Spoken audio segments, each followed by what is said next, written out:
Emotions की बात जो अभी तक ज़्यादातर हम लोग समझते थे कि वो स्ट्रेसर्स नहीं हैं, केवल बुरे इमोशंस ही स्ट्रेसर्स हैं। अब तो अच्छे इमोशंस भी स्ट्रेसर्स हो गए। अच्छे में भी समस्या ये होती है कि बहुत सारे लोग स्ट्रेस में होते हैं तो क्या करते हैं कि कोई चलो मूवी देखाते हैं, या घर में गए, रूम में गए, टीवी लगा के देखना शुरू कर दिया, नेटफ्लिक्स ऑन कर लिया। लेकिन वहाँ आप क्या देख रहे हैं? वहाँ पे आप देख रहे हैं मार-धाड़ वाली मूवीज़, मर्डर वाले, क्रिमिनल जो क्राइम रिपोर्ट देख रहे हैं, रेप्स देख रहे हैं। न्यूज़ चैनल लगा लिया तो दिन भर यही आ रहा है, आज इतनी ट्रेन पलट गई, यहाँ भूकंप में इतने मर गए, इतनी एक्सीडेंट हो गए।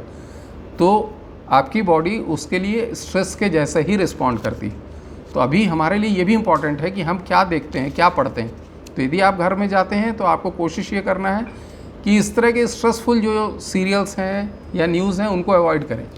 आप देखें जो लाइट हार्टेड मूवीज़ हैं या जिनमें कॉमेडी सीन्स हैं या लाफ्टर चैलेंज वाले जैसे प्रोग्राम्स हैं जिसमें केवल लाफ्टर है, और या फिर न्यूट्रल हो, जैसे स्पिरिचुअलिटी से रिलेटेड हैं, म्यूज़िक से रिलेटेड जो चैनल्स हैं वो देख सकते हैं। लेकिन म्यूज़िक से रिलेटेड में भी एक प्रॉब्लम है। अभी क्या है, आप स्ट्रेस रिड्यूस करने के लिए जाते हैं, क्लब में गए और अल्कोहल कंज्यूम किया और बहुत तेज़ लाउड म्यूज़िक बज रहा है, पॉप म्यूज़िक। तो म्यूज़िक भी हर तरह का आपकी बॉडी के लिए स्ट्रेस हो सकता है। अगर आप हार्श म्यूज़िक सुनते हैं तो वो स्ट्रेस है बॉडी के लिए। तो आपको क्लासिकल या लाइट इंडियन म्यूज़िक ही सुनना होगा। अगर वो आप नहीं सुनेंगे तो वो बॉडी के लिए स्ट्रेस होगा। तो हम अभी इमोशंस में क्या समझ रहे थे कि ये जो चीज़ें हम कर लेते हैं तो हम खुश हो जाते हैं, लेकिन बेसिकली हम क्या हो रहा है, हम खुश नहीं हो रहे हैं। हमारी कुछ डिज़ायर्स थी, हमारे कुछ इच्छाएं थी, जब वो पूरी हो गई तो ब्रेन में कुछ केमिकल्स रिलीज़ होते हैं। ये भी आप लोगों ने पढ़ा होगा, केमिकल मीडिएटर्स रहते हैं, बहुत सारे केमिकल्स जिसमें डोपामिन हो सकता है, सेरोटोनिन हो सकता है, वो सब रिलीज़ होते हैं। उसके बेस पे आपको फीलिंग ऑफ एक वेल बीइंग आता है, अच्छा फील होता है। तो आप उसको समझते हैं कि आप खुश हैं, पर बेसिकली अगर आप गहराई से देखें तो आप खुश नहीं हैं। क्या हुआ है, वो केमिकल लोचा हुआ है कि कुछ केमिकल सीक्रेट हुए, उसके कारण आपको टेम्परेरली टाइम बीइंग अच्छा लग रहा है। आपने कुछ सोचा था कि मैं ऐसा कर लूँगा, वो पूरा हो गया तो आप खुश हो गए। जैसे आप में से बहुत सारे लोगों को लग रहा होगा कि मैं मेडिकल में सेलेक्ट हो जाऊँ, सेलेक्ट हो गए, खुश हो गए। लेकिन थोड़ी देर बाद फिर लगने लगा कि जब तक पीजी नहीं मिलेगी तब तक तो कोई मतलब नहीं है। फिर अब पीजी में आ गए, फिर पीजी में आ गए, अब लग रहा है कि जब तक एमसीएच नहीं मिलेगा तो जनरल सर्जरी का तो कोई रोल ही नहीं है। तो आपका एक तो टारगेट दूर होता जा रहा है, और दूसरा जो टेम्परेरली आपको जो खुशी मिली थी, वो टेम्परेरली खुशी इसलिए मिली थी कि जो आपकी डिज़ायर्स थी उस समय जब पूरी हुई तो जो केमिकल्स रिलीज़ हुए उसके कारण आपको feeling of well being I. अगर इसको मेडिकल एग्जाम्पल्स हम देखें तो कहीं खुजली होती है किसी पेशेंट को तो उसको खुजलाने में अच्छा लगता है। To scratch an itch is pleasurable but not having an itch is ideal.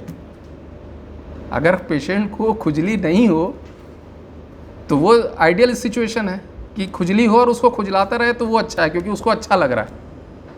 तो बहुत सारी हमको कई बार जो ये समझना बहुत इम्पॉर्टेंट है कि हम सही में खुश हैं। अभी मैनेजमेंट में ये पढ़ाया जाने लगा है कि हमारी कौन सी खुशी सही सच्ची खुशी है और कौन सी खुशी क्रिएटेड खुशी है, नकली खुशी है।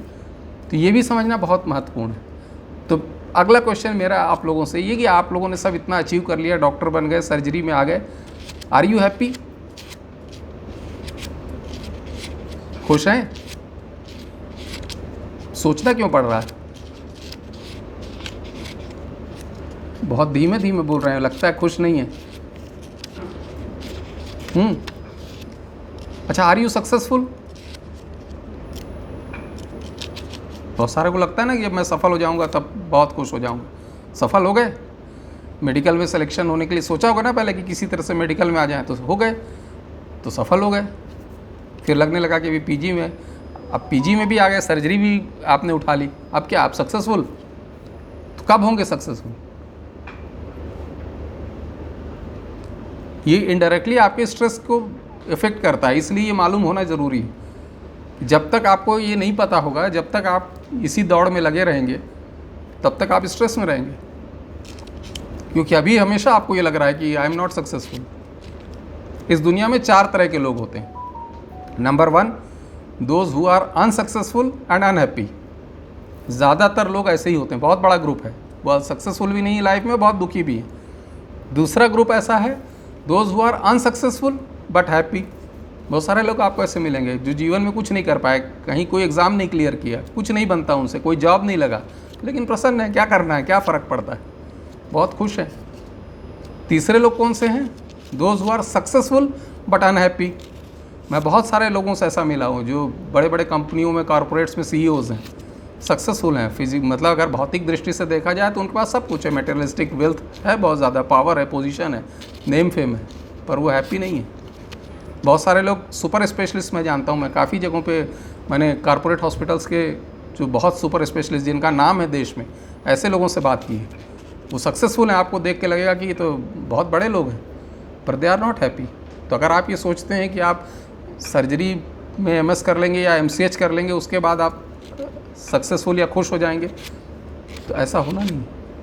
जो सबसे कम लोगों का ग्रुप है वो है those who are successful and happy.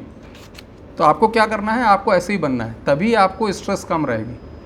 तो अब सक्सेसफुल और हैप्पी कैसे हो सकते हैं साथ में?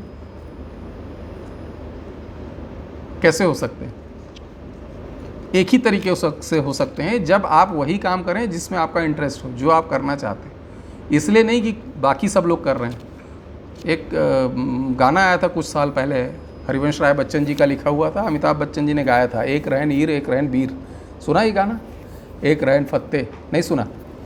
हरिवंश राय बच्चन जी का लिखा हुआ है, बहुत पॉपुलर था कुछ साल पहले, अभी भी आपको यूट्यूब पे मिल जाएगा। उसमें कुछ नहीं, बहुत सिंपल लैंग्वेज है, एक रहन वीर एक रहन हीर एक रहन फत्ते।